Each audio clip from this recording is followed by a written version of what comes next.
idol. Unang araw, sapak agad sa basic na trabaho.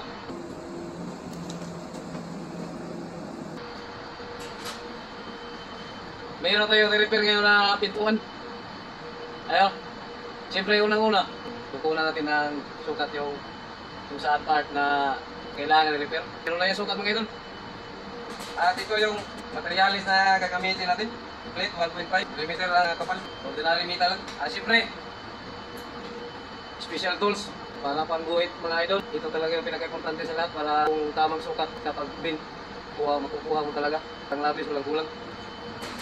Yan, ito lang. Simple lang to. Ano lang yung drill bit lang to. May stainless steel. Tapos, nasahin nyo lang yung dulo. Ayos na. Pagka mga ganito ng mga idol, yung mga maiiksi lang na sukat, ito yung ginagamit ko. Nagkiroon din naman akong pang mahaba na roller. So, let's go!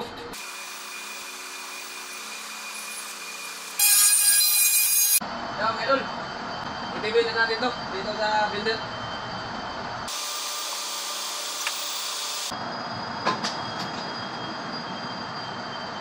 So, muna na yung atong umban mga idol.